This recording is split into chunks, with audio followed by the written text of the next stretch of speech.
Hi guys, Assalamualaikum. Welcome back to my channel Lieza. Okay guys, so hari ni kita nak membincangkan pasal asal usul sihir busung, dan kita akan menceritakan sendiri mengenai apakah isi kandungan ataupun intipati yang kita dapat mengenai sihir busung ni. So ini salah satu sihir terbaru yang aku baru belajar tahu. Selama ni kita dah banyak buat konten pasal sihir, kita banyak buat konten pasal jin kan. Tapi ada satu konten yang aku tertarik adalah konten mengenai sihir busung. So jom tanpa melengahkan masa lagi, kita masuk dalam dunia TikTok. Okay guys, ini dia asal usul sihir busung. Orang hantar busung ni selalunya dia pakai daripada pintu raib lah. Selalunya benda hantar benda apa-apa pun kan, dia tuju kot raib. Maksudnya macam santau angin semua tu lah. Santau kan ada banyak benda. Kalau santau angin ni selalu kedai makan duk kena. So santau angin, santau yang biasa ni, lepas tu santau jenis yang ni kita panggil takut lah busung lah. Busung tiba-tiba perut sebab bulat busung tak nampak tu kalau rasa pelik lah. Sebab busung ni kita tak sedar. So Rasa Ustaz Kazim kena busung juga sebelum ni saya rasa. Oh, dia kena sihir Kalau dia besar dia tu besar pelik kan. paru-paru ke Dia bukan bulu-bulu busung ni, dia tak besar macam buncit kita biasa. Sihir busung juga kan memang busung terkena dia oleh punya Ustaz Kazim permukaan perut memang tak sama macam perut kita lah. So busung tu senang cakap, sampai sekarang ada lagi busung-busung. Ada orang buat lagi sihir busung santau angin, orang buat lagi. Pelaris perniagaan Masih ni ada lagi salah satunya yang orang buat. Sama je, semua tu sihir lah tu, dalam kategori sihir. Orang tak busung ni selalunya dia cerita pasal satu pengalaman family ni, yang mereka ni kena busung 7 beranak orang panggil. Sebab apa panggil busung 7 beranak? Sebab mereka 7 beradik semua kena busung.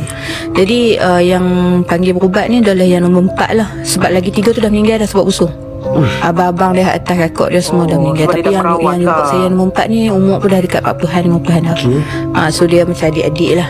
So dia panggil semua kena. Dia pun sebab harta. Tapi tahu dah lah siapa apa semua, orang tu dah sakit balik dah lepas pada tu. Tapi itulah kebanyakan busung yang buat ni memang sebab harta je lah. Selalunya orang adik-beradik punya isu. Tapi busung antara sihir yang paling kejam lah, kau tanya saya. Paling kejam? Paling kejam. Sebab busung ni kalau lambat memang tak ada jalan dah. Dia kalau perut dia kecil lagi tak apa. Kalau main besar tu memang tak ada jalan dah. Selalunya busung ni matilah bila kita buang. Mati? Memang tuju mati. Dalam perut yang ada busung ni kita boleh jumpa macam-macam barang. Yang macam Cumi biasa cerita sebelum ni, ada seorang kakak tu yang meninggal sebab bekas tunang dia sendiri buat busung sampai dia meninggal sendiri. Saya tak, Wallahualam sawak ni, kalau orang tak mau percaya biar pergi. Tapi kita berpengalaman, kita tengok sendiri macam mana perut ni, dalam perut Wan boleh ada ayam hutan berbulu siap sekok tanpa patah riuk keluar dari badan kita. Makan macam mana? Jadi maksudnya benda tu benda raib buat masuk direct. Sebab orang hantar sihir kan. So keluar kalau jengking, keluar lipan bara. Lipat? Tu macam lintah ke apa tu yang macam panjang hitam tu, dia macam yang tu pun keluar darah, dia jadi darah beku. Tapi sebenarnya lapisan perut yang tu bukan lapisan perut asal. Jadi bila kena sihir ni, perut tu mungkin lapisan perut yang bukan perut asal kita lah. Jadi dia jadi macam atas dia tu kan jadi macam 5 perut punya surface tu. Dia macam beremuk-emuk, batu pisau, keluar air pisau. Tu busung.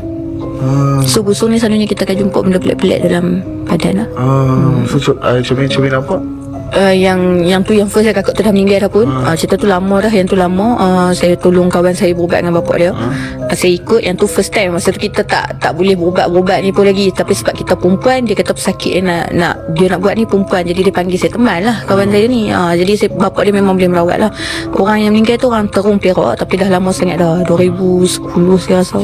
Cerita pasal satu. Okay, itu sedikit pasal sihir busung. Tak sangka 7 beradik tu 7 tu kena busung guys. So apa kata kalau kita semua orang kata apa namanya, macam mendoakan kebahagiaan, kesejahteraan kepada diorang ni lah. Sebab diorang terkena busung tau.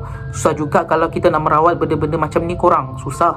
So dia kena ada satu ilmu perawat yang boleh merawatkan sihir-sihir macam ni lah. InsyaAllah kalau diberi keberkatan tu, InsyaAllah dapat dirawat. Okay guys, aku rasa sampai sini lah konten kita kali ni.